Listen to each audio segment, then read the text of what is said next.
Thank you all so much for coming out to our second meeting of the DEI committee of this school year. So it's great to see you come back out. We actually have some new faces in the group, including some of our Rockstar students who are joining us. So we're super excited to have you all join us as well. So our agenda for just some quick welcome and introductions. I want you all to know who you're sitting with, so we'll spend a little bit of time with that. Revisit our committee norms. Discuss the draft DEI policy and solicit feedback as our number one priority for this evening. Spend a little bit of time with Mr. Jason going over our purpose and some next steps. So I'll introduce him at that time. Review a few data points pertinent to our preference groups. And then if we have time, begin to discuss some of in our district as we look.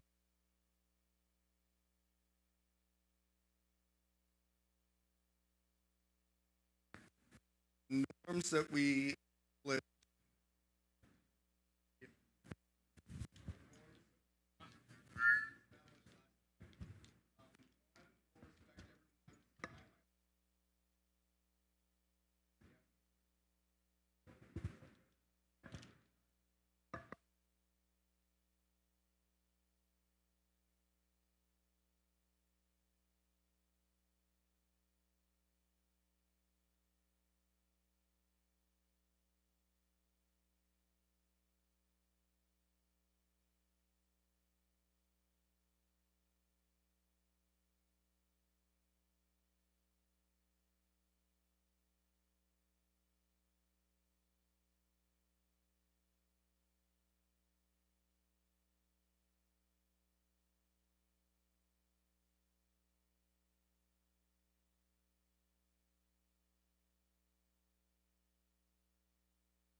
discipline, teaching and learning, family engagement. All right.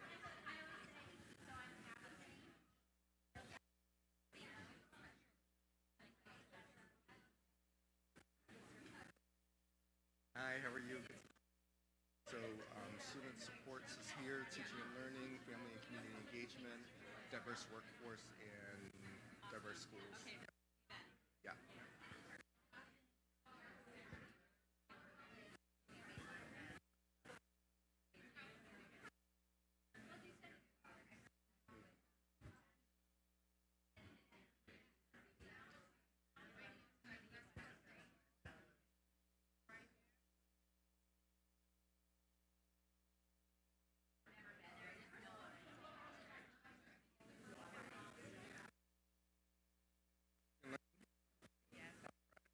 All right.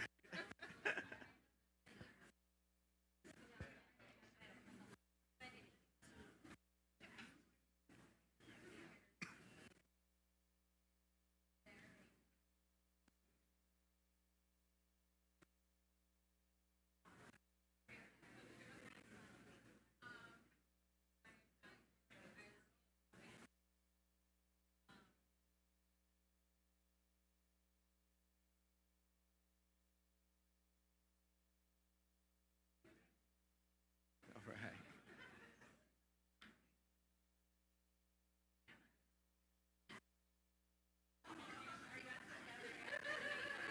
All right, I'm going to bring us back.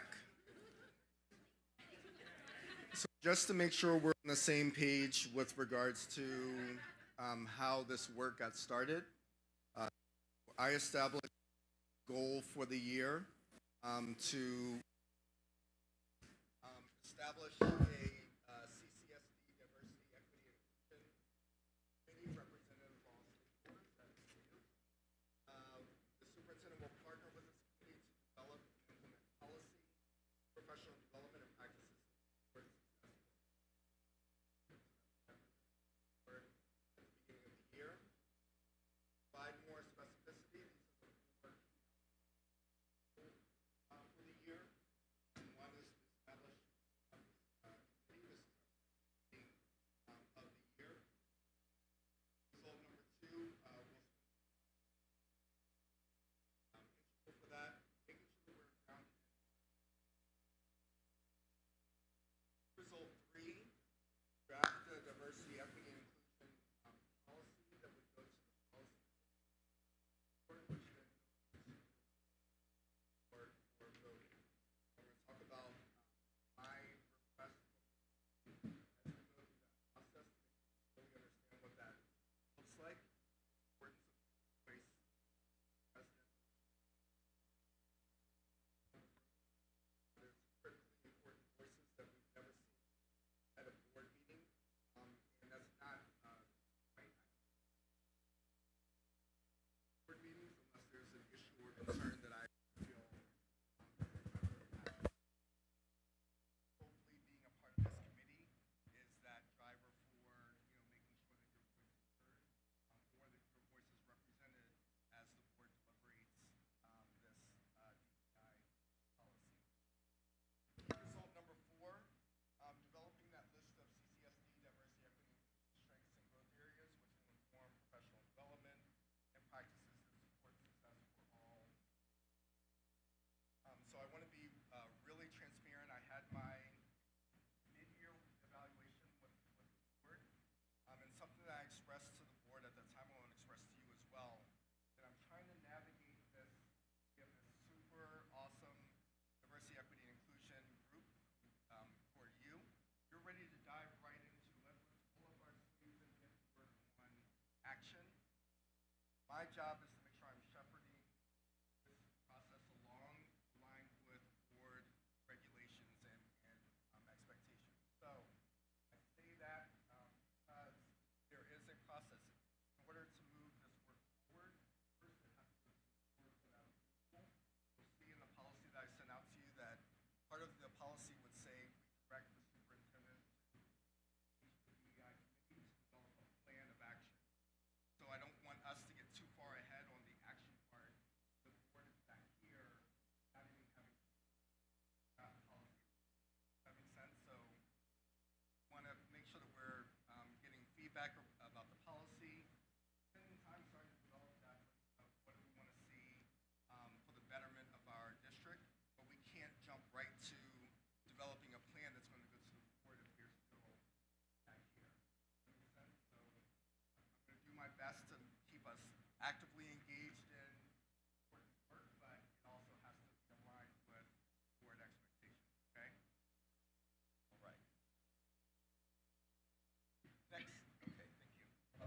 Next steps.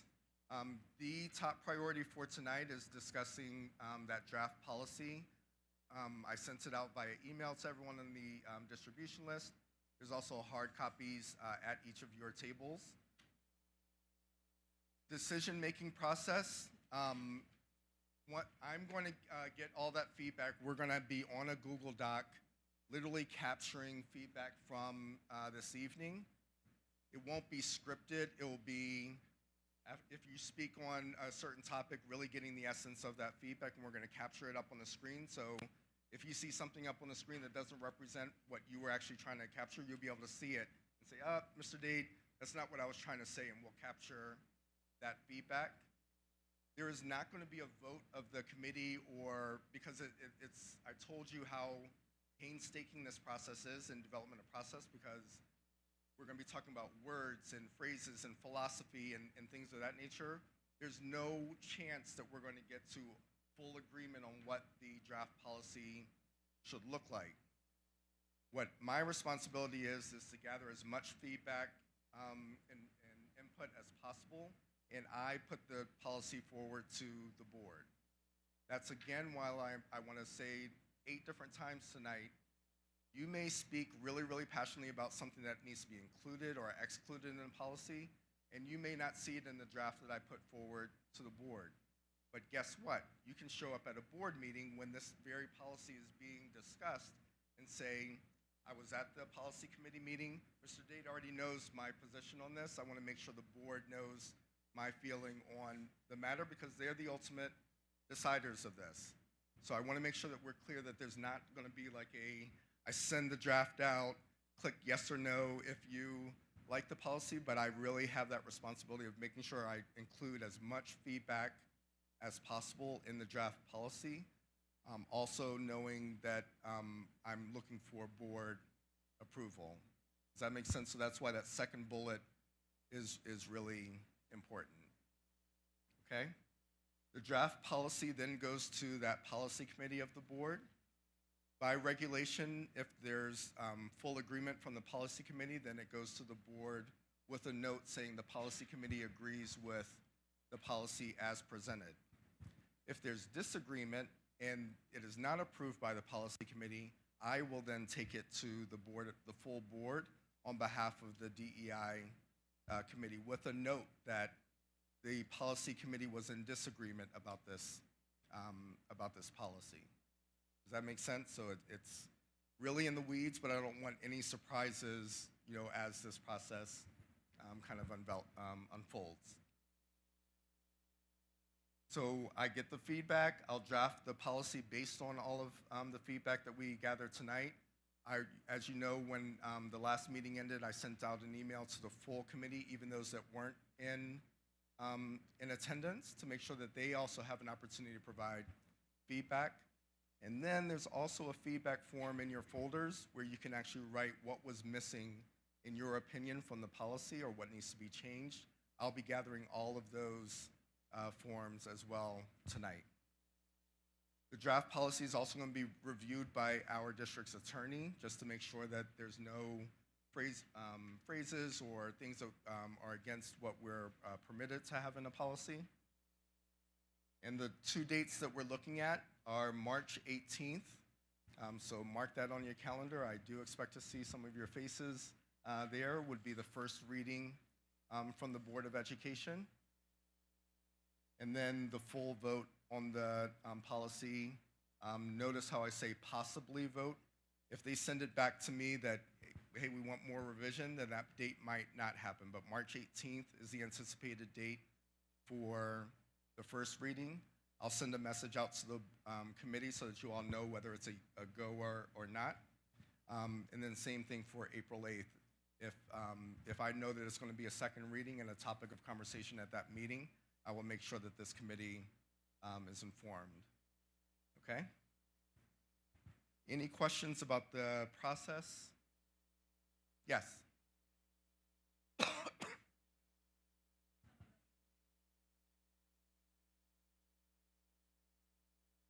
Mm-hmm.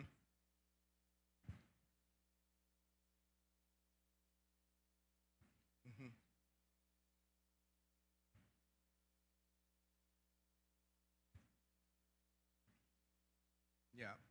So my answer is the same as last time. The question was, would we review data to develop the policy? And it's no. I'll give a couple examples of why.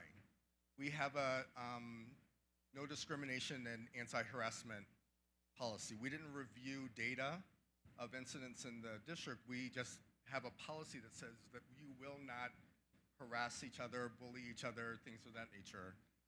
So that's how we approach the policy. What we really want to focus the data on, because data is really, really important, is when we get to the plan. The plan of action is based on data. What is our current data and where do we want to go? That's where the data will really be important. But stating that we believe that diversity is important and valued, I don't need a data point for that. It's just what we believe as a district, hopefully, and we would put that into policy. But that said, if we have time after the policy discussion, I do have some data by achievement for our students, discipline referrals to share tonight, our workforce diversity, already ready, but that's not pertinent to why we would be developing policy. So we do have the data, but it's going to come after the policy discussion. Any other questions about the process? Yes. Just so I'm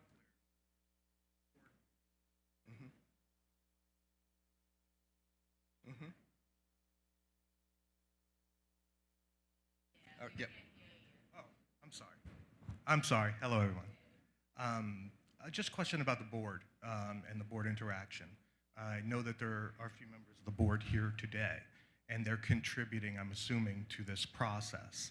How does that work within the board structure in terms of who's involved, who's not, who's contributing, and just how does that lay of the land work within the board, if I may ask? So there's numerous committees throughout the district. There's a instructional technology committee where there's board representation. There's a health, safety, and security committee where there's board representation, this DEI committee. They're there to provide input based on their board hat, their parent hat, what have you. But when we gather feedback, it's not from a layered approach of, well, board members feel this, parents feel this, students feel the other. It's to really be engaged in the process, contribute feedback and input. But we have numerous committees throughout the district. One of the things that you'll notice about board member contribution on committees, you notice that it'll never go over 4 members, because we never want a meeting to take place where it's seeming like the input from the board is actual board action. So the number is deliberate. That's why we have 2 board members here and not 5. There's tons of interest from the board, but they kind of gather all of the committees at the beginning of the year, and they both Christian and Christine signed up for this one. Yeah. I have a second question. My second question, well, it has to do with the policy and the question that was just asked in terms of data and metrics. When I read the draft policy, it read to me in certain areas that there were things that were being done because they are a certain way in Cornwall. Of course, we're all here because of our interest in diversity, but it reads like it's addressing a problem. So, as a member, I want to know, kind of, are we doing this just to put it out there as we should? Or are we doing it in response to a problem? Is Cornwall doing something that is bad, that we need to know? So it'll be yes, no. The policy, again, I just developed a workplace violence policy for the entire district. It is not because there are tons of incidents of workplace violence. There's none since I've been here, but it is our responsibility and our requirement from the state of New York to have a workplace violence policy. It's not that we're doing anything wrong. It's to protect all of the employees in our district from what would happen, what is the process if something were to take place in one of our buildings, and then what is the board and superintendent responsibility. So again, no data sparking that policy. There's no specific data sparking this policy. We talked about on your table, there's the Board of Regents policy statement stating that we as the New York State Regents believe that every school district should have a policy on diversity, equity, and inclusion, and it should contain these elements. And that's where we started with kind of the policy development, how we came up with the sections and the like. So it's not sparked by data. The reason I said yes, no, myself as a dad in the district, I have examples of why we need a DEI policy, and I have examples of why we need some additional improvements in our schools. I have a student in our district with lived experience that state that there's work to be done. Are we a bad district? No. These incidents happen all across the country, but it's incumbent upon us to examine the examples that are taking place here and come together as an entire stakeholder group to figure out what that plan might be based on data once we get to that point. But right now, the policy is about what would we expect all of our students to be able to experience, how do we support our students, staff, and families, and then go from there. Okay?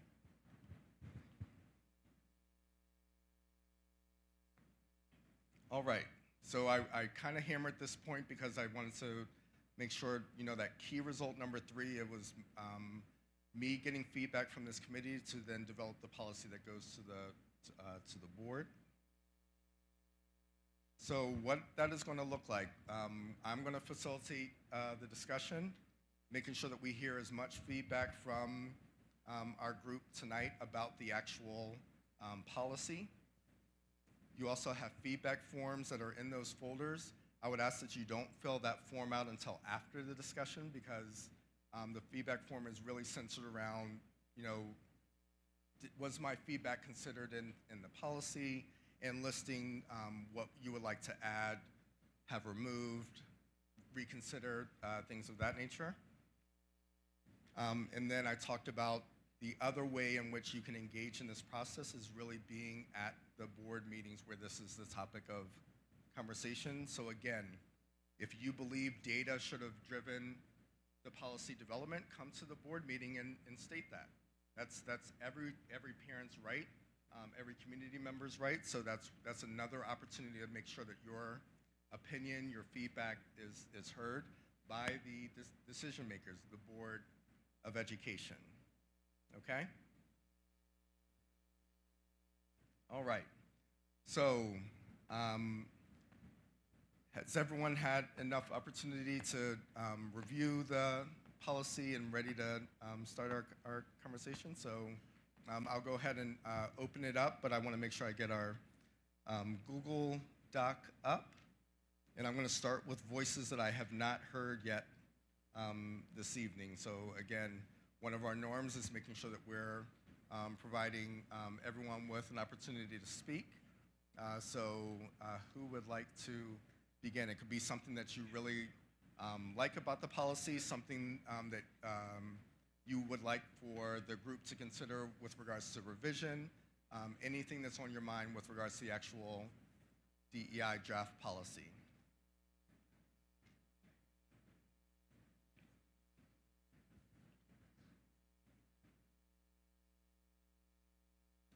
Can I give one more piece of information? So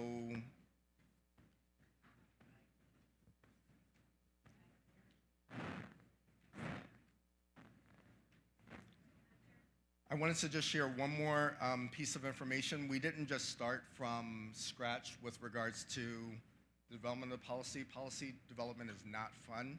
So we always look for examples across the state. What you see up on the screen is anytime I bring a new policy to the Board of Education Policy Committee, it's usually as a result of something from the State School Boards Association that will send districts, boards, and superintendents a draft of, the lawyers have reviewed it, here's all the important components of the policy. So as you can see here, this is from NYSBA, the State School Boards Association. That's why you see some of these headings like generally accepted beliefs and agreements, the goals,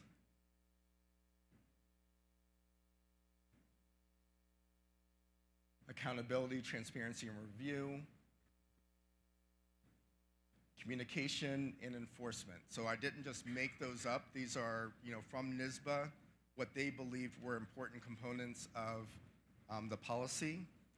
And then secondly, our neighbors in Washingtonville had a policy that closely resembled the State School Boards Association policy with added items that were important to their community, like defining diversity, equity, and inclusion. So we used examples all across the state and kind of honed in on some models to kind of draft this policy. Yes?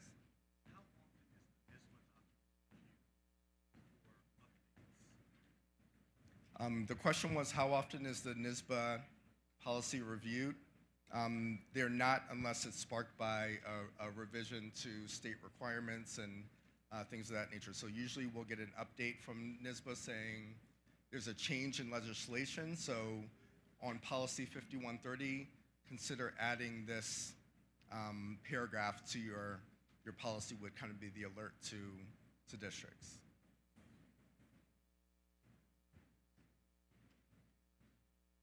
All right, don't be shy, group. Come on. Yes. So I guess since nobody's saying anything, I can say something. I just thought that I really loved it, and I was very proud that our school district is considering this. It's very comprehensive, and I think very well written. We could, of course, wordsmith like specific pieces of it. I thought maybe some people could get together. I sent you some suggestions for the very first paragraph, just to kind of make it very inspirational. But as a whole, it was a great document. So thank you. Thank you.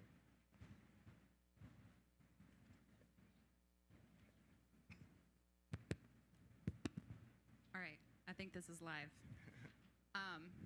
So I went a little nuts with my highlighter. I have to interact with what I'm reading. And so all of the purple is the good stuff. There's a lot. And I also had some notes with questions as to how those things would be done. So the purple highlight and the underlining was all of my, all the parts that I loved best, and then I also had my questions. So it almost feels like, I realize we're doing feedback right now, but if other people have feedback that they wanted to send, that we could always maybe not edit the document, but make comments and send it back to you if we have a lot. So down under generally accepted beliefs and agreements, I loved the part where it said, the district also recognizes that students have been historically marginalized due to inequities associated with aspects of their identities. And then goes into detail. Moving forward, the next sentence, racism, discrimination, and marginalization of any people or groups of people, whether intentional or not, have no place in our schools, our district, or our community. And I thought the whether intentional or not it was very comforting, very comforting. Let me see what else.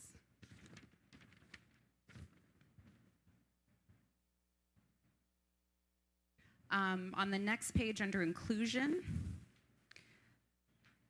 the sentence that says, inclusion extends beyond mere tolerance and strives to celebrate and value the unique perspectives and contributions of each individual within our district. It often involves adapting teaching methods, curriculum, classroom structures, and supports to accommodate diverse learning needs, ensuring every student feels welcome and supported. I thought that was fantastic. Let's see. As district staff, I really loved letter E under number 4, General Statement of Policy, that the district is committed to systematically and thoughtfully developing the capacity of all Cornwall CSD staff who have direct and indirect contact and influence on students, which another excellent point. And the last one I'll leave you with was regarding the data. On the 3rd page, 2nd paragraph, it says the district will identify the multiple indicators necessary to monitor student outcomes, engagement, and school climate, and specific data that will be used to ensure accountability for student, school, and district-wide performance. And so, yeah, there's the data right there, or there's the commitment to the data.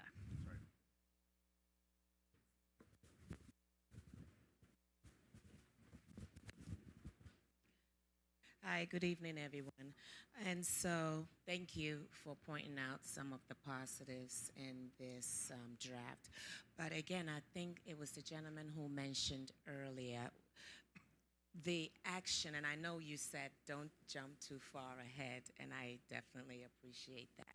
So I think at this point, we should probably be thinking at the back of our minds, what is the expectation of as parents being, beautiful words, sorry about that, being put into action. I think it's very key that for the sake of our children, that we do see some kind of progress versus just something on paper.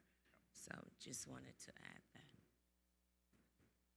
that. So there were 2 comments in a row on that, so how do you actually get this done, which I think is really, really pertinent. That small group that I've been meeting with different stakeholders have pointed that out as well. So if you look at district policy, I'll give an example. There's a policy around professional development, but in that policy, it doesn't say guided reading, rigorous math instruction. It doesn't outline specifics. That's really up to me and my staff and things of that nature to ongoing look at that. But then there's a professional learning plan that's developed every 2 years that is the meat and potatoes of what we instruct our students every day. It specifically outlines a focus on E&L, a specific outline of what co-teaching and things of that nature look like, and that plan actually gets approved by the board. So think of that same kind of balance of policy sits here. In policy, it's directing the superintendent to develop a plan with you all that will have those specifics of, what are we looking for as parents? What should we be looking for with regards to progress of our students, our staff, and the like. But great points from both of you that we tried to keep those specifics out of the policy because they really go into the actual plan. So thank you.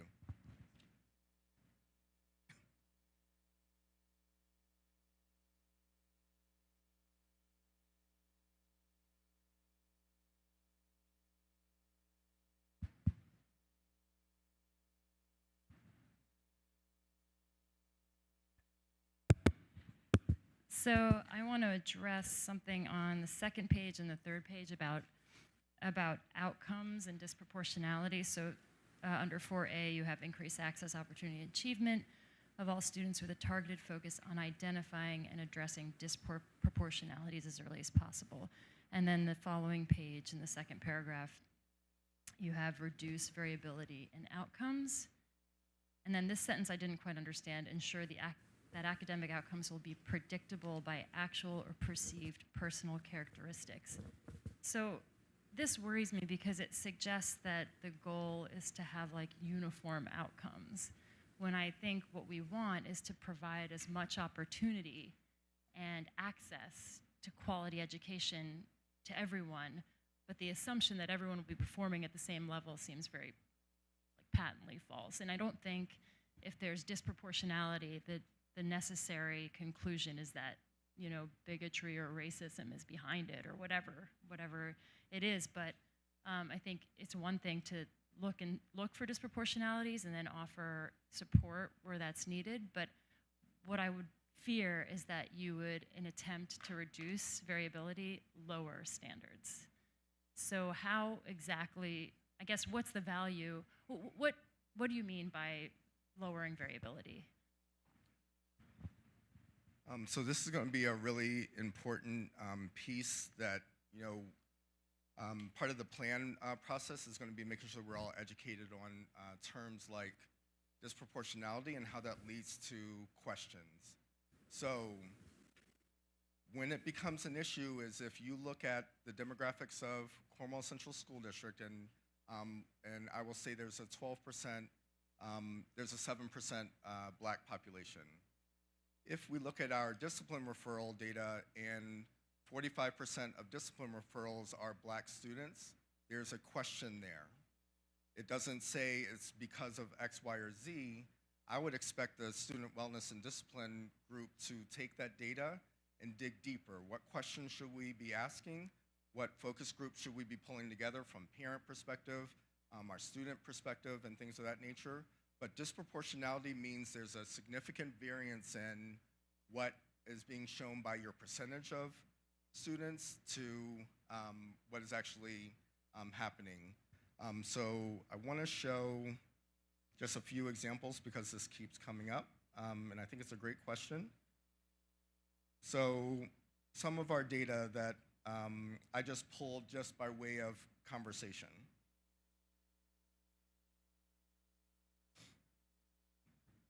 So this is our Cornwall School District student population, 7% black, 23% Hispanic, 6% Asian, 60% white, 4.6%, around 5% multiracial.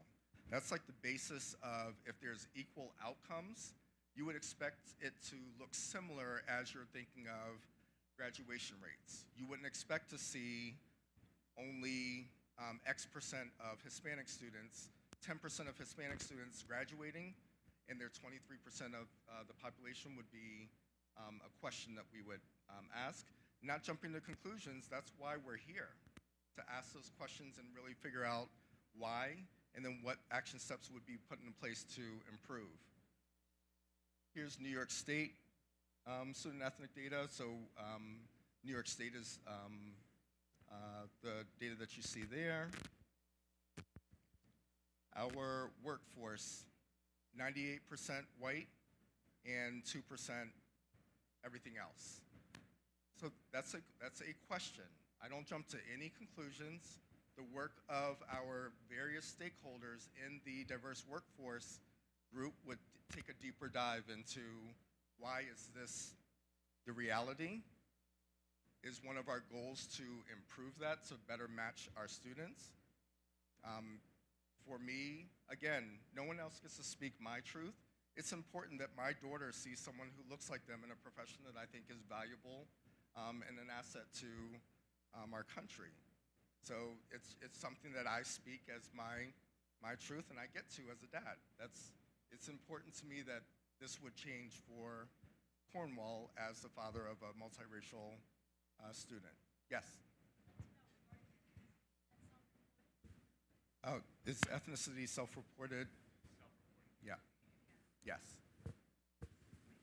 So this is our director of HR. So and then this is the data by state. So again, I would go to the workforce group to say, this is the teacher workforce by ethnicity at the New York State level. Compared to Cornwall, use that data to dive deeper into what might we think about in our action plan moving forward.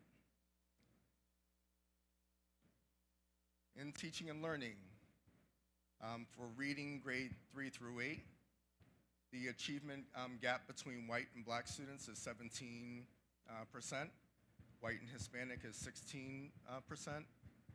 Similar gap in math. Now again, when I would work with the teaching and learning group just to provide data, and then all of our parents and staff members will do their own data digging, The research shows that you should not be in double digits with an achievement gap for any subgroup. Our special education population, our ethnicity subgroups, our male-female, there just should not be that gap in achievement. Now, you would look over time. There's tons of things that we're just not going to, but we keep getting asked about data, so I just want to share a few.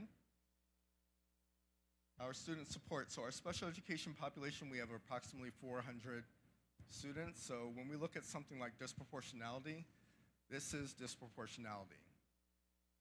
We have about a 20% free and reduced meals population, and 40% of our special education students are on free and reduced meals. Double the number of students that we have on free and reduced meals are in our special education population. That's a question. 63% of our special education population are males. I don't have any solution. I don't have any rationale for why that is. But when we talk about disproportionality, that is disproportionate. 2/3 of our special education population are males. And these are all by your group, so I'm just kind of giving a teaser for each subgroup. Student discipline. As a reminder, about 23% of our population is Hispanic, yet at the middle school and high school level, it's almost 36% of the discipline referrals. And then 77% of discipline referrals are male. If that doesn't spark a question, I don't know what would, but there's questions I would ask there about the way we approach certain things in the district. So,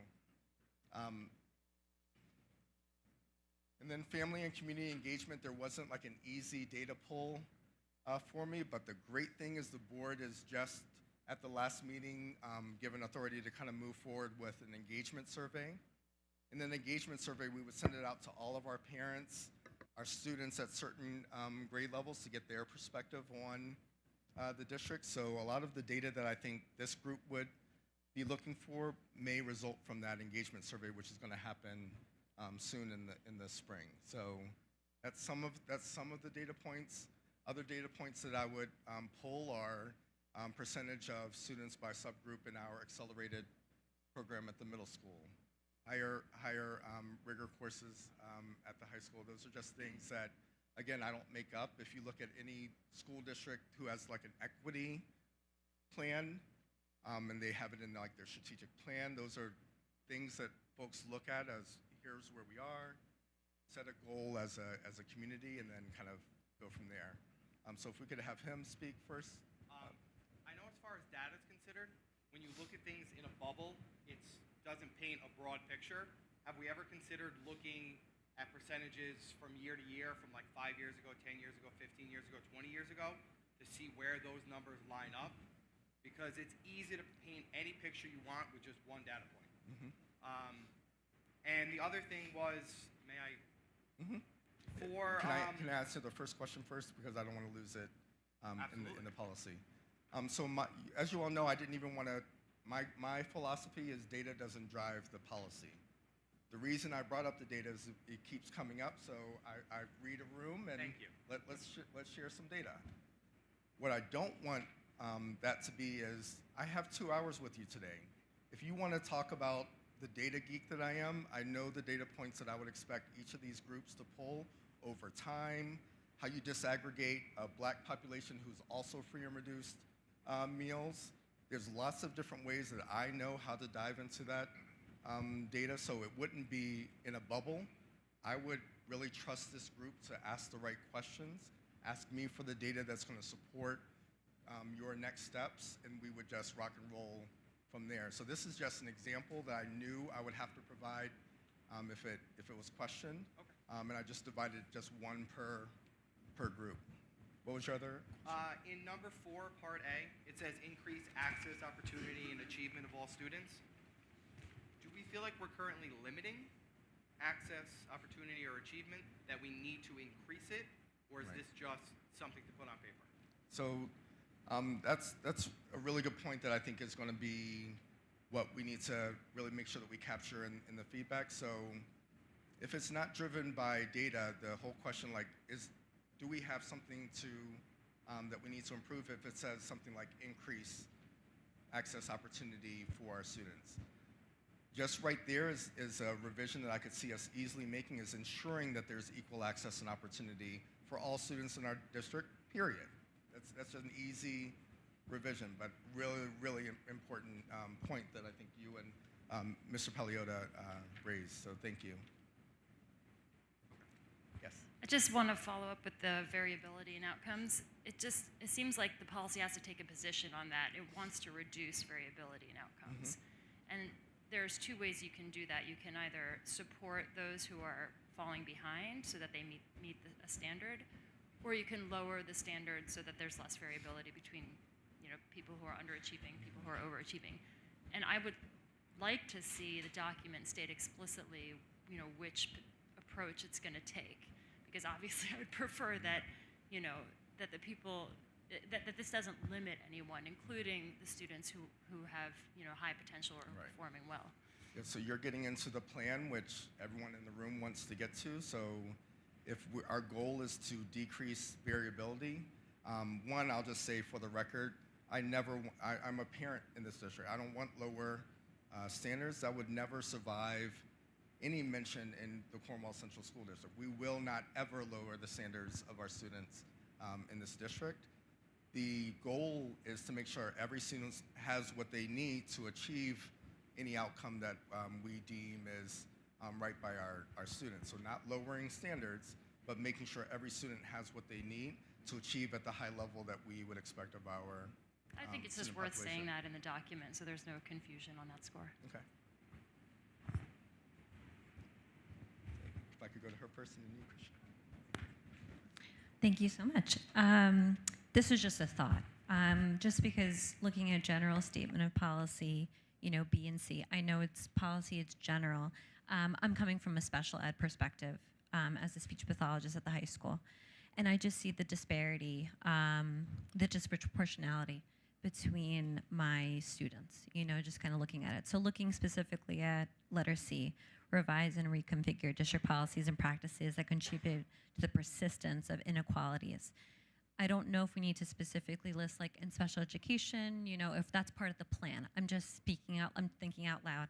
Is that a plan or a policy that, as a goal in Cornwall, we're gonna look at special education and see how are we evaluating students and identifying them as special education students or cultural differences? That's just a thought. But I wasn't sure if that's policy or plan, but.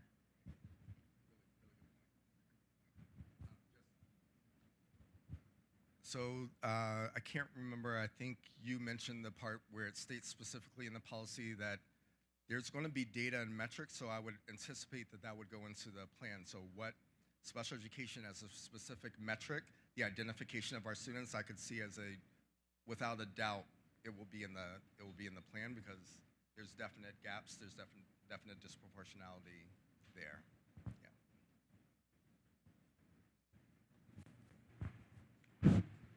Okay, so first of all, just 2 points. One is just kind of a comment on data, and the second is just my concerns with the policy as it's written here, and I understand that this is a draft. The first one is, in my classes, I do data for business, and I look at the data for Village of Cornwall and Hudson and the Village of Wappingers Falls, and my students see it every single year for the last 10 years. So I know how their unvarnished view of it is, and it's more or less in line that there's quite disparities. And if you compare those two villages that are 30 miles apart, there's a lot of differences. And they know what their learning experience is like, and they have interesting opinions about what the learning experience must be here. So as far as the data goes, as far as the description, I think it's fairly accurate. My concerns with this is mostly coming from the perspective that I want a policy that is going to be enforceable and clear, and will be able to improve our ability to achieve the goals. So my concern is that I actually think the NYSBA exemplar is better than this. And what I mean, and I think they're both aimed at the same thing, but I think if you brought the NYSBA exemplar, and I can only speak for myself, I think it would pass the board. Can't speak for the other 8 members, but that's just my sense of it from having some conversations with people. My concern is that the definitions don't really define. Sometimes there are statements and commitments to doing things and not actually defining terms, and I think you're hearing that in here where when people have different views on this, if the definitions don't really limit the understanding, that's a concern to me in terms of, like, as this is a policy, how people are going to pull parts of it and have very different views of what it's doing. But where I see that when I read this is that some words are not used consistent, some terms and concepts are not used consistently. And like any committee document, I see multiple minds at that pulling in different directions. And I'm concerned about how that would actually work as a policy. And I've read all of our policies, and I've read Washingtonville's policy and the NISBA policy previously. So those are my concerns. So if this is something that's going before the board in a month, it doesn't seem like, if you want a policy, I think the NISBA exemplar passes. And the point is, we would have a policy, and we can always work on it from there through this committee and whatever, and we would have something in place. And as I said, I'm speaking from just what, and I think that there's some things that can be improved in terms of the language to make this a policy that is not just a policy, but as someone said, would have the impact that we all desire.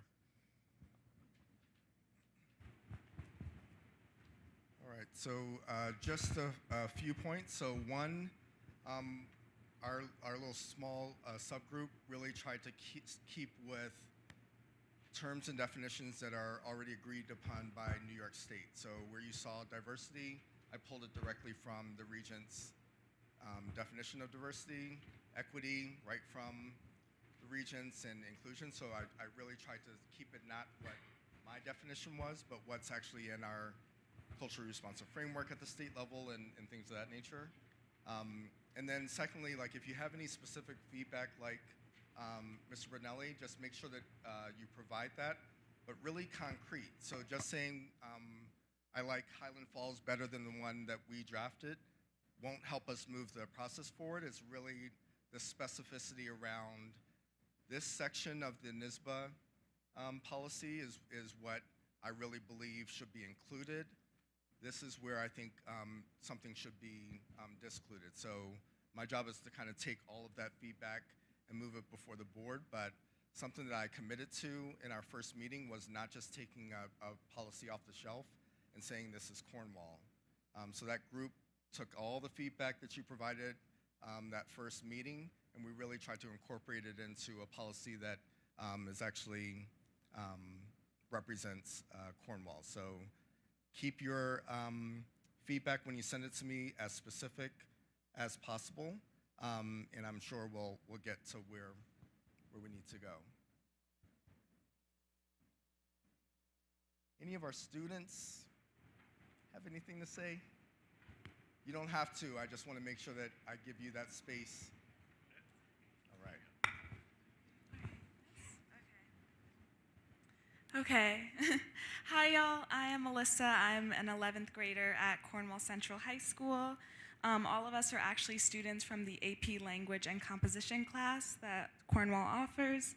One of the issues we had with the policy, although we appreciate that it was drafted and you guys are asking for our opinions with this, we did notice that the policy is incredibly vague. It lacks specificity, and I think that's one of the issues that makes it not being able to be enforced. It often sounds like frivolous words.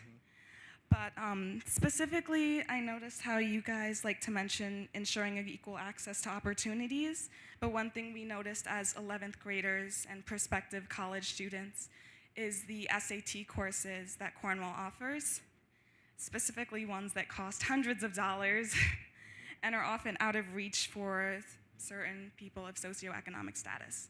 So one thing we figured we could offer as a solution, potentially with the drop schedule and how we can include more classes, is essentially a SAT prep course that's available for students to add to their schedules as is. And I can speak from experience. My cousin attends West Orange in New Jersey, and they actually do provide SAT classes in which students are just welcome to add to their schedule. So that was something we noticed. Hi, my name's Ava. I'm also an 11th grader. We also had a concern that this policy we drafted here is very similar to the Dignity for All Students Act, and we just wanted to make sure that there was a clear difference in this policy that's being drafted today. I'm Ziania, again, also from 11th grade. What we noticed and kind of, like, of course, the draft is amazing, and I really appreciate what it's trying to do. I just feel like a lot of this stuff goes without saying, like how all children deserve to have equal access to opportunity. I just feel like that's kind of what's already expected. That's already what's in our handbook. So I just don't really see the difference, like Ava said, and what this is going to do compared to what we already have in place. Right. Excellent. So incredible viewpoints. So one of the things that you're hearing continuously is the struggle between the details that some of us are looking for, including our amazing students, and what goes in policy. So it is an incredibly tense back and forth that the board's going to really engage in of what specificity does something that we might garner in our feedback tonight should be included in policy. There's another piece, and again, I don't want to bore you with kind of what we go through as a board and superintendent. The other piece that was raised that was really, really important is we have certain policies that will reference things like our code of conduct, DASA, and things of that nature. So it's here's our policy, here's what we believe, you will not discriminate against someone based on their age, race, religion, etc. Then it'll say see our DASA regulation and things of that nature. Same with our code of conduct. It says we will approve a code of conduct every year, very, very vague. And then there's a separate section for the actual code of conduct, so you all each bring up really important pieces. Alyssa brought up one of the things, so as a dad coming from Rochester to Cornwall, one of the things that I noticed immediately was something that Alyssa stated. In Rochester, you would not have students pay hundreds of dollars to participate in something after school. It was absolutely forbidden because it immediately cut off opportunity for a large group of our population in the community. When I got here, I was like, this is quite interesting because I was writing the checks. So as Ada was participating in X, Y, or Z, I was like, this is really, really interesting what's accepted here versus what is actually absolutely forbidden in another district. So something like accessing an SAT, just think about that, about access to equal opportunity. It's not lowering a standard and saying nobody can take the SAT prep course. It's what do we need to do by way of our practices to make sure all of our students have that equal access, not based on their income or their background or what have you. So that is an absolutely salient example that I think we need to really wrap our heads around when we say we are not a bad district, but that is one key point that we as a committee could say that's really, really important. As I look at the cost of X club, I know families that were not able to participate because they couldn't afford it. So those are just things that we just really need to think about why we're here, what those details might be in a plan that you just will never kind of see in a policy. You'll see that vague, we commit to equal access and opportunity for all students, and then we look for those examples of where are we not meeting that. And then we come up with a plan of how we're going to make sure that that's corrected. So you all did not disappoint. Thank you for your feedback. Really, really appreciate you. Yes, Mr. Rivas. Hi, I have 2 kids here in the district, and my first time in this meeting and seeing all the policies that are being talked about, and I think they're really important. I think a lot of the stuff that's being written here is really great. So I guess these policies are aimed at teachers, administrators, and the like, and parents, I guess, who will take the time to read this. But my question is, how are we going to encourage our students to implement some of these things that are being talked about here? Because, yeah, some of us will read these policies. The people involved are going to read these policies, but kids are not going to read this. They're not going to be interested in this. So I guess it goes down to the teachers to explain this, but what else can we do to teach our kids to be more inclusive? And also, for the high school students, they're a little bit more mature. They can understand some of these things a little bit more. But then we have kids in elementary school who have no idea like what they're talking about and things like that. So how can we get maybe like speakers to come in and talk to the kids about it? How can we have special sessions or programs where we can illustrate some of these things so that, because they're the ones that are in the school every single day and they get to deal with each other.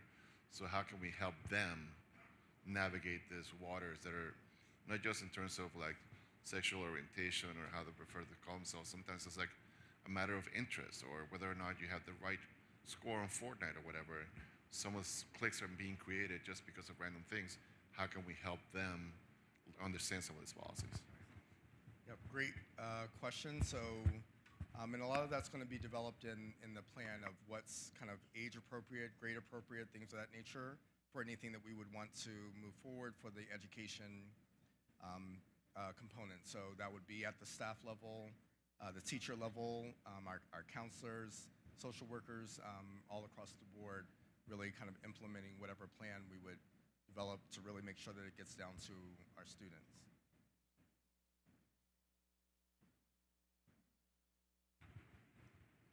Any other feedback on the policy? Yes. My comment's not going to be well articulated, but I just wanted to share that I'm extremely excited about the student satisfaction survey that might be administered, because I think it's important not just that we focus on their academic success in regards to test scores, but how they also engage and their satisfaction in how they belong at the schools that they go to. Just to share too that at the community college I work at, we spend a lot of time and look for a lot of money to support and to provide resources to students so they have a sense of belonging. And that more than anything has really shown to be able to increase their test scores, get them through remedial education and get them college ready faster. So I think that that maybe the data coming in through that survey and some of these other efforts will be helpful in that. But along those lines and kind of what you were saying, it is very heavy in how it's written, focused on administration and faculty, staff, and maybe a little bit of parents. But how could some of the language maybe be more student-focused or student-centered, that they have a part and a role in this, not just that they're recipients of the policy, but that they're proactive in it? Again, I'm not really using my words well.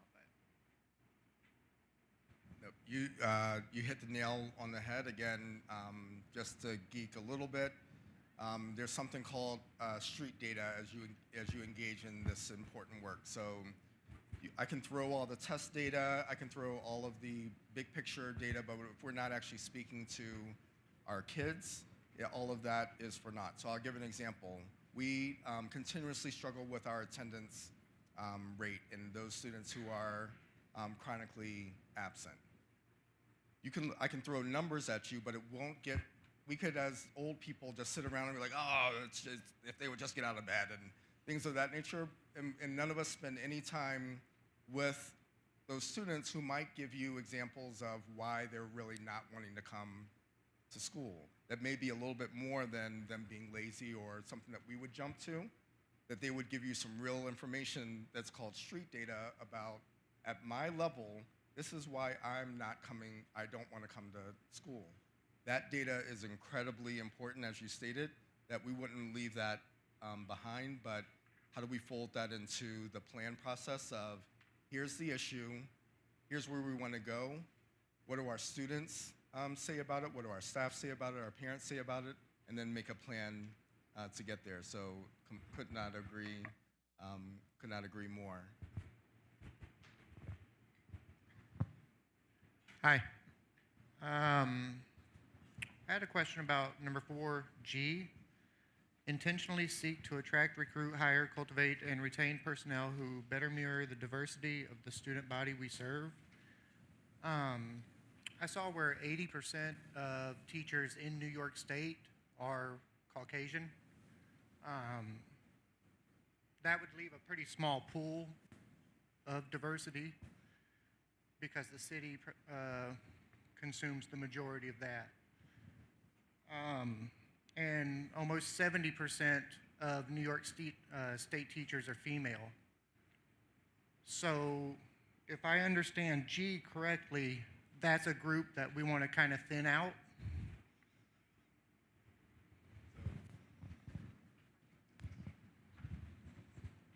So the wording is really, really important here. So if you're intentional about how you attract a diverse pool, there's no one who could sue me in any means, fashion, or form, because I can go and attract anyone that I want to apply to the Cornwall Central School District. It's when you engage in choose this person over that person where you get in trouble. But development of a pool is all within our right as a community. So what we would be looking at is, and this is something that I'll just share with you is already happening, so we're already past the plan level because it's something that I have paid attention to with Dr. Harrington. We've never participated in hiring fairs in certain locations across the state, and it has limited our applicant pool for the Cornwall Central School District, full stop. So by participating in certain hiring fairs, you might have a more diverse group of candidates take a look at your school district, and then you plug them into the process of the resume screening, interviews, and then you make the selection of the best, most qualified candidate. But if they're not even in the pool, they have no chance of coming here to Cornwall. So if you look at that G that's getting a lot of attention, it's the intentional recruitment and attraction of candidates for our school district that we would hope would result in a more diverse workforce by the sheer fact that we've, in my past district, we looked at how many candidates in certain subgroups are actually even submitting their resume in my school district in Fairfax. Then as soon as we went to a few different fairs, then we looked at the pool and ran the same numbers, and that was our data point.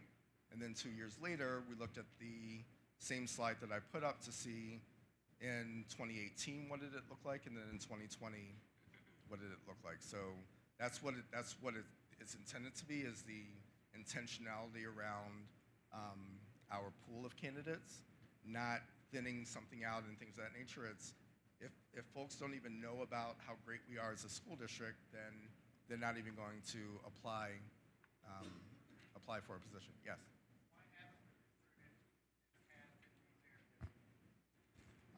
Dr. Harrington and I can't speak for what's happened in the past. It's just something that we kind of identified recently as something that we wanted to do. So March 9th. I'm sorry? This is my 4th year.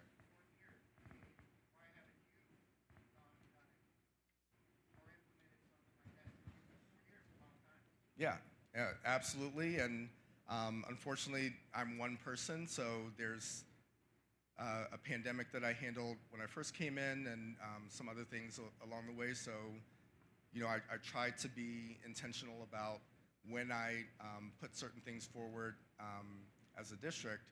I will share, I can't remember if I shared my second week on the job, alumni from Cornwall met with me and said, I don't have a single teacher that looks like me in the district. I've never had one from kindergarten all the way through 12th grade. What are you going to do about it? And I explained to this group at that time, that's not something that you can necessarily tackle when you don't have the relationships that I now have. I now have 3 years of being a parent in the district to kind of look at what are my priorities year by year. So no excuse, but there's only so much I can do.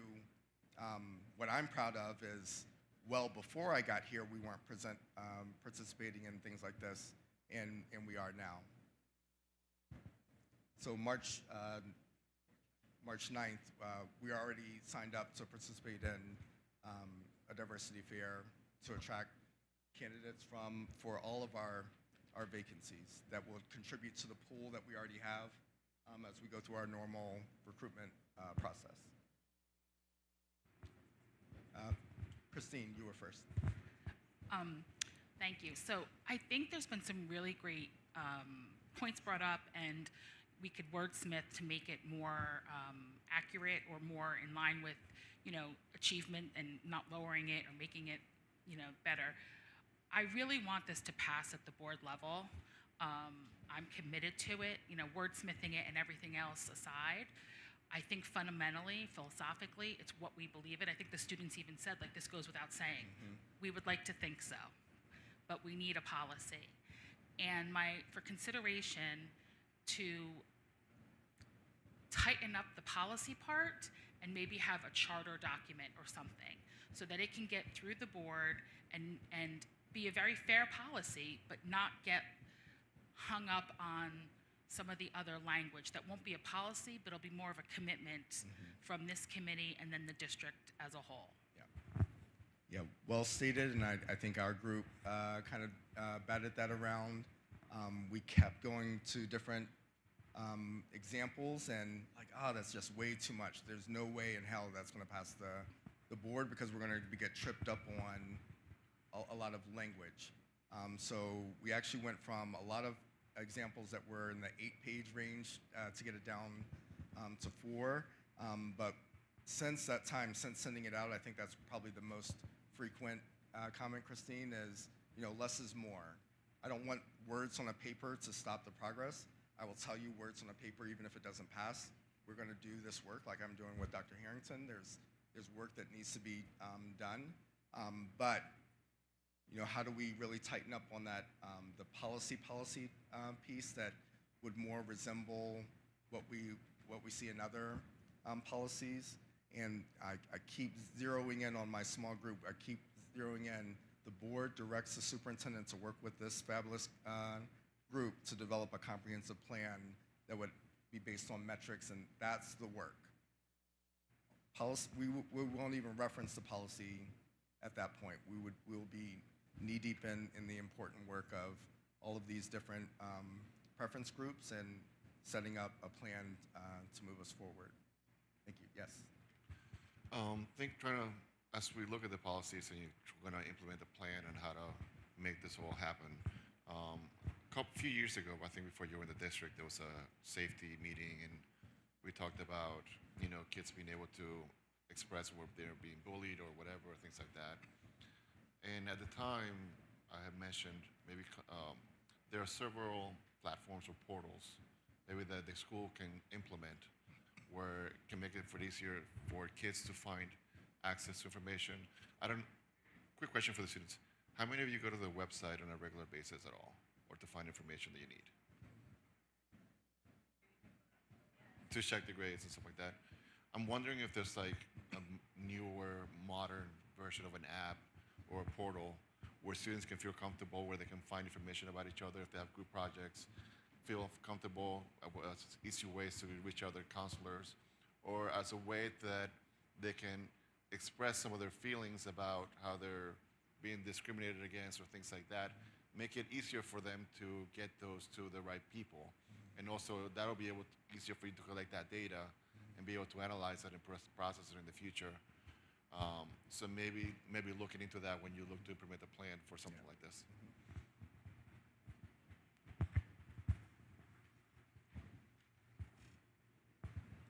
I don't want you to have to repeat yourself, so I hope this isn't one of those.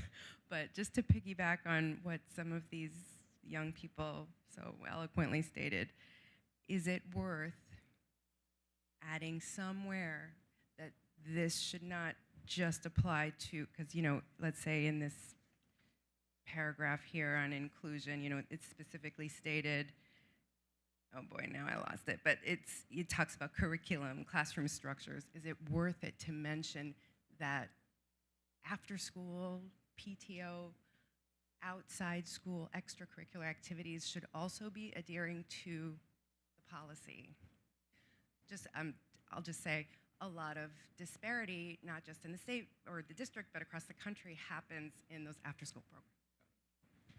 Yeah, awesome point. We've definitely captured that, and if it's not there, I would want that to be, the intent of the policy is that this applies to all after school, before school, things of that nature, because that's where we do see some inequities pop up.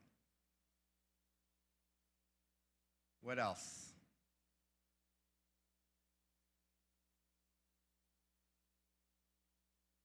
All right, so 2 different ways that we can still, if you didn't feel compelled to speak, but you're driving home and like, oh, I wish I had told Dave this, send me an email. You all have my email address. I'm going to capture all feedback. That form in your folders is really, really important, because I want to be able to share with the board specific feedback captured from you. So as we engage in the last part of the meeting, make sure that you're filling that out and leaving your form. I don't need your name. I don't care who says what. It's really getting feedback based on our committee that I'm going to look to fold into the policy. And also, I'm going to be really strategic about making sure that the board understands, this kept coming up, and this is why I made the decision for X, Y, or Z. So really providing them with as much information as I can share from this meeting, so that they're well informed about kind of the sentiment.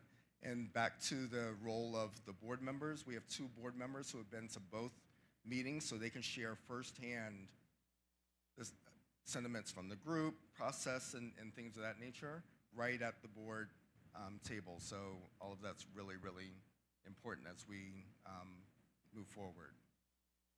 All right?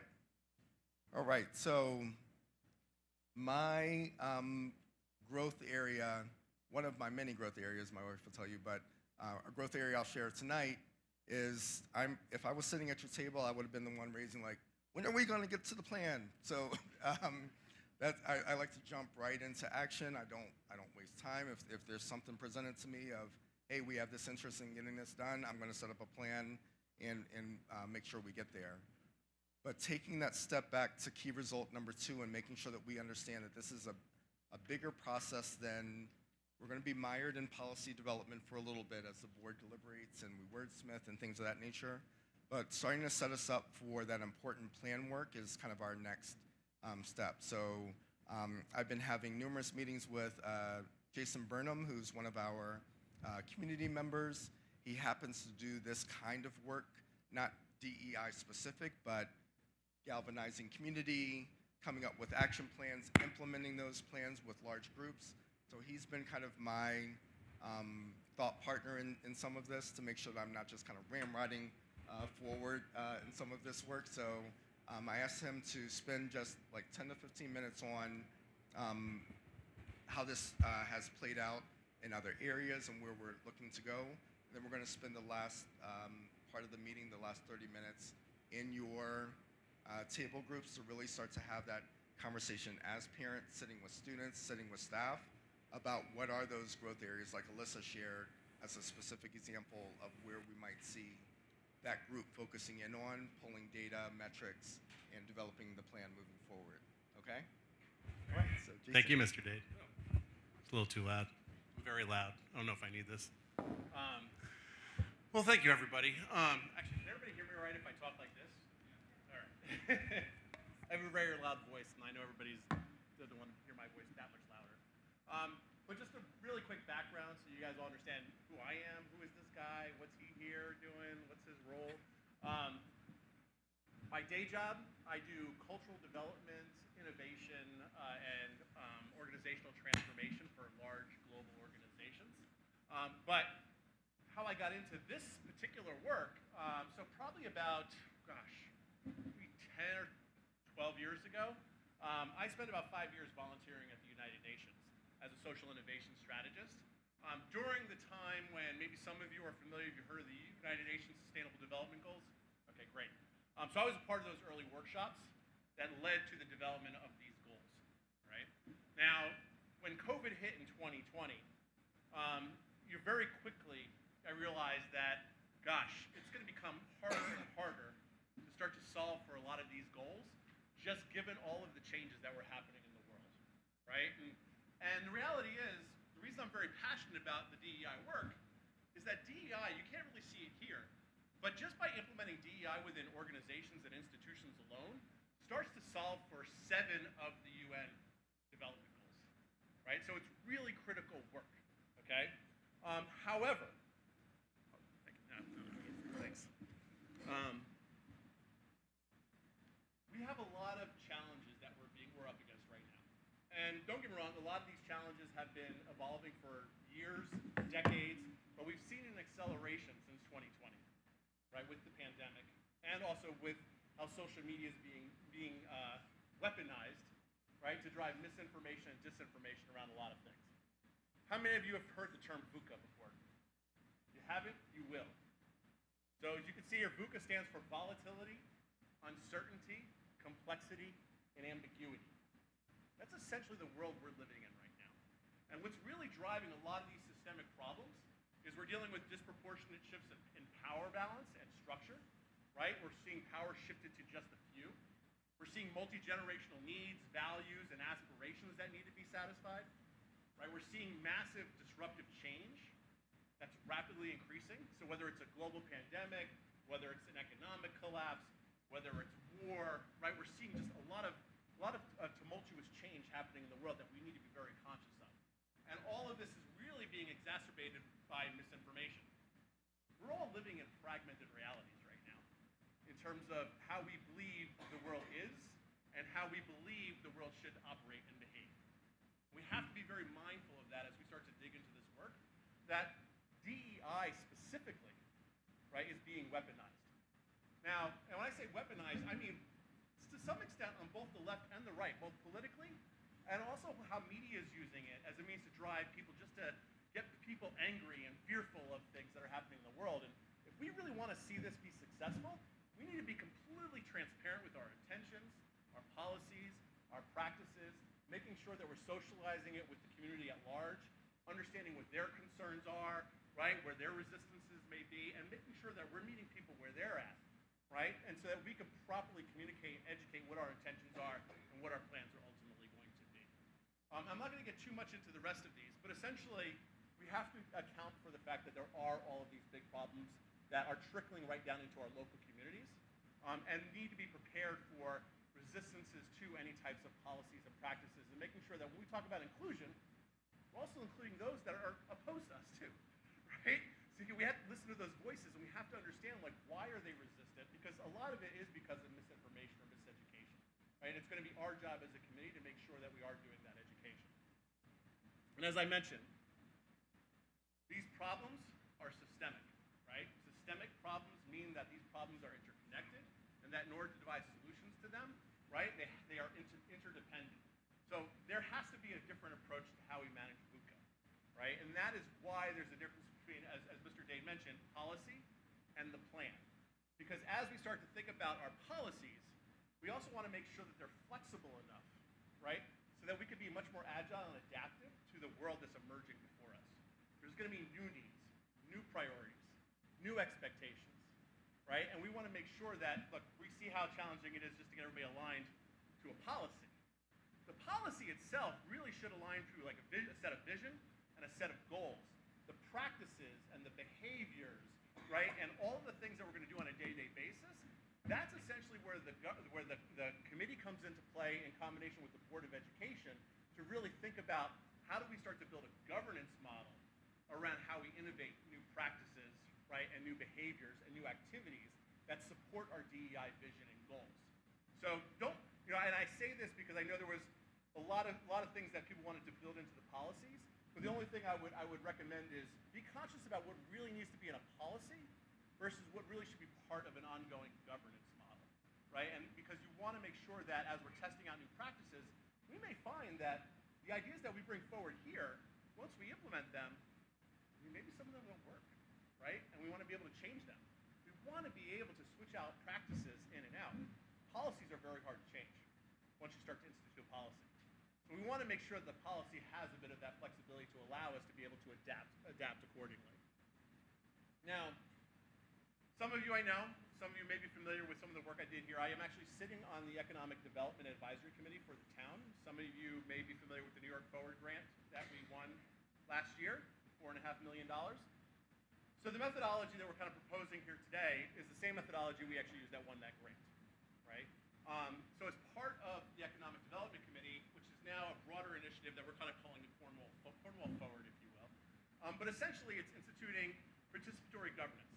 And participatory governance means that how do you start to engage the community, right, in being able to co-create new policies, practices, as a means to really govern towards well-being and quality of life, okay? And the idea here is not just about, all right, we want to elect officials who support our values and support our beliefs, of course we do, but also recognizing that in between elections, there's a lot of things that happen, right? And because we're dealing with this rapidly pace of change that we're all up against, we have to take into account that, hey, wait, we want to be engaged in between elections. And we want to be engaged, in the decisions that are being made that are directly going to impact us on a day-to-day basis, right? And that is where participatory governance comes into play. And while we've instituted that, at the municipal level, that is something that can also be instituted right down into the education experience within the school system. And really thinking about how are we co-creating with parents, with students, right, with teachers and faculty, right? So this is where co-creation really becomes an asset to making sure that we are including all of those different perspectives. And diversity becomes really important because it's about also diverse perspectives and making sure that we are hearing what is your truth, what are you experiencing, right? And making sure that we are creating those safe spaces, whether it's an app or another channel, to make sure that students can come forward and feel comfortable about speaking their truth, but also for faculty and staff as well, right? We want to make sure this is also a holistic policy that is all-encompassing. And then the idea on an ongoing basis, as we start to think about this committee, right, really starting to use these sessions to start building those practices, right? Start instituting new ways of doing things. And that will be where we really shine. And there's going to be a process that we're going to start to go through. If any of you are familiar with design thinking, you've heard that term before. Essentially, it's really the process of being able to empathize with people's needs, values, expectations, and aspirations, and taking all of that understanding and designing an experience that really delivers to those needs, values, and expectations, okay? And then, of course, as Mr. Dade mentioned, from a development standpoint, we have, one of the things we're doing at the municipal level is thinking about leadership development. So what are those kind of future-ready skills and behaviors and practices that we need to adopt to be ready for the future that is emerging before us? And so I think that's going to hold true also for our students as well as for our staff. So how do we start to think about those curriculums that are really going to help to solve for a lot of these issues, both within our curriculums as well as in our employment agreements, if you will, with the staff and what have you. So I want to bring this up because I think it's important to recognize that this is also all part of a bigger initiative, which is how do we really come together to really design and develop the Cornwall that is for all of us, right? Not just for any one particular group of people. And so that is going to be really critical to how we start to move this forward and really thinking holistically about this work, how it feeds into the entire education experience here at Cornwall, and then how that really feeds into the community that we're all trying to develop together. And that brings us to the education experience, right? So when we think about, the education experience, it's important to recognize that, it's not just about the education experience for the students. It is about the staff, right? It is about, recognizing that, who we are as a committee, what we're up against, right? And so what you're seeing here from an education experience, we always think about it in terms of the students. But you have the students, you have the staff, but then you have our different schools, you have different departments, right? You have different leadership across those schools. And then, of course, we also know when it comes to DEI work and how it's being perceived in the community, we have to account for the community at large.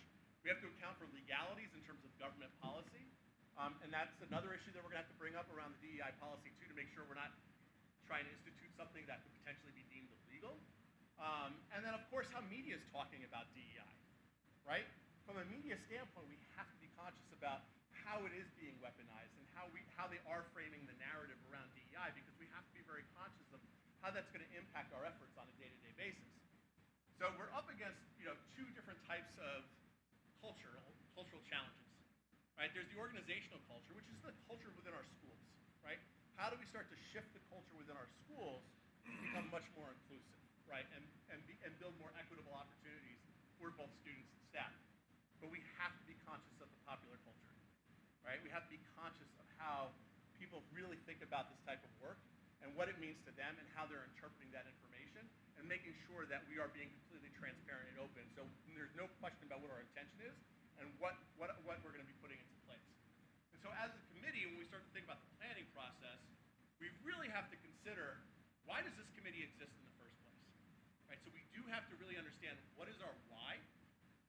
is our intention and what are we looking to accomplish with this committee specifically beyond the policy.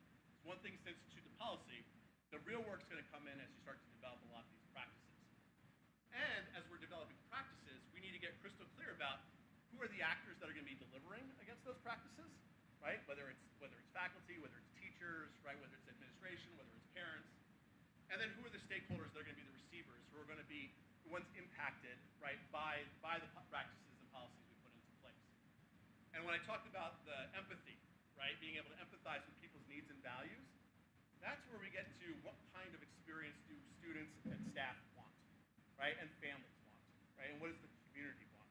So we want to make sure that we are including all of those voices, we are getting everyone's feedback, and really shaping and designing the experience that you all want to see. But let's hone in on where we can actually have the greatest impact, right? I mean, let's be clear, there's a lot that's being dumped on people these days. Listen, we're all coming out of a pandemic, right? We're all dealing with a lot of just VUCA, right? A lot of volatility, uncertainty, complexity in the world, and ambiguity. And all of us have to really think about what do we want to prioritize? What can we actually manage, right? And that's really what's important, is understanding whatever outcomes we're trying to drive, we have to make sure that the policy and practices we're putting into place, we can actually deliver against, right? Do we have the resources? Do we have the budget? Do we have the know-how? Do we have the need? Do we have the desire? Is it even feasible? These are all questions we need to answer, right? So it's not as simple as just kind of coming up with the ideas, but we've got to think about how we start to implement those practices. And then ultimately determining how we engage our different stakeholders to deliver to those outcomes. And so we want to think a little bit holistically about how DEI fits into the overall education experience. And this gets us right at the heart of experience innovation, which is like desirability, viability, and feasibility. So what is it that students and staff need and value, right? Will it help achieve our goals and our outcomes? And is it economically and technically feasible? And so what we want to do is we want to kind of go through this process, right? And so what we're talking about is participatory design. We're co-creating the policies and practices to achieve our shared outcomes that we're trying to accomplish. So we want to make sure that we're procuring the Board of Education's commitment and making sure that we're securing initial resources for whatever practices we want to put into place, supporting that with a communication and stakeholder engagement plan, making sure that we're socializing all of our DEI objectives and processes to make sure that we're aligning and validating our approach. And then we want to reconcile whatever practices and policies we do come up with, and we reconcile that with our CCSD, our district comp plan, and then ensuring that we're engaging you all to bring in all of those qualified stakeholders to really help close the gaps that exist within the education experience and within DEI, and then working on implementing some sort of collaboration and feedback platform beyond just this platform here, but thinking about how we start to engage the community at large. And as we heard, data. I'm someone who believes anything we put into place, we should be measuring and we should be assessing the impact of that to figure out what's working and what's not. Here's the thing, not everything's going to work. We're going to make some mistakes. There's going to be some bumps in the road. That's why it's important to have the flexibility to make sure that we can adjust on an ongoing basis. And that's the whole point of instituting continuous improvement and a participatory governance platform to allow us the flexibility to be able to continuously improve. And so just to kind of wrap up here, this is kind of what our 12-month roadmap is going to start to shape up to look at, right? So consider this a design workshop, right? We're coming in here, we're co-creating the policy. Next step will be to co-create some practices. But from here, we're going to then synthesize everyone's feedback, or I should say input, into a policy and governance model that we can now start to use to develop new practices on an ongoing basis. And once we've designed those policies and practices, we need to socialize them back to the community at large beyond just our committee, to making sure that everyone is bought into what we're doing and how we're actually going about doing it. And then we're going to implement those practices, and then of course making sure that we're supporting it with some sort of impact measurement to be able to measure the effectiveness of both the policy as well as any practices that we do want to come into place. So I know it's our intention coming out of this session is that over the course of this year, we'll start to lay out a calendar of all the different activities that we'll do between now and then to start to really get at what everybody's pushing at. It's like, what's the plan? What are the practices? How do we get those into place? The reason, as Mr. Date opened up, the reason we want to try to adopt this is what we're starting to see now is because things are changing so fast, right? Companies are even moving away from like 5-year plans, right? Because by the time they develop the plans, things are changing already. They have to change So it's about being agile and being adaptive and allowing the flexibility around strategic development to be able to be permitted, if you will. And so that's where we're going to kind of take this, is taking this in a much more agile approach where we're defining practices, going through this process, instituting practices, ideating new practices, right, and around we go. Right, so I just want to leave you with that. So as you're starting to dive into evaluating the policy, start to really consider what has to go into the policy versus what are really things that we should be co-creating and diving deeper on that are going to be the real practices, and that's where the rubber really meets the road. So I just want everybody to kind of adopt that kind of thinking as we're going into all of this work. So thank you all very much. I really appreciate your time.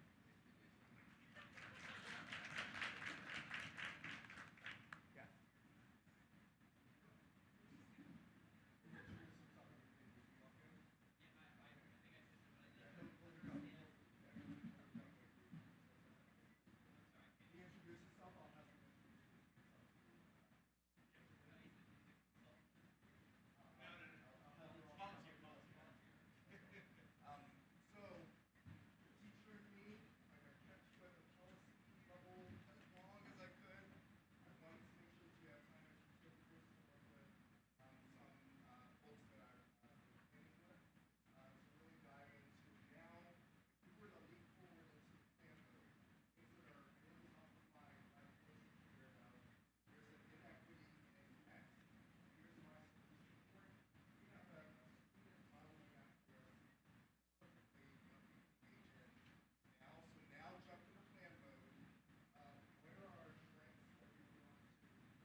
Thank you for coming. Appreciate you. Oh, okay. All right.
You have 2 minutes in your groups, 2 more minutes, and then we're going to close out. 2 minutes.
All right, I'm going to slide back in to make sure we get out of here on time.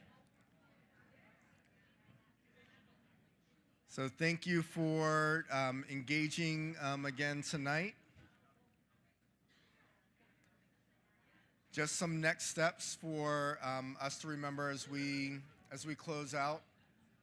Very first point, I'm going to be collecting all of the feedback from this evening. Please do not forget to leave your feedback forms in the teal folder on your tables.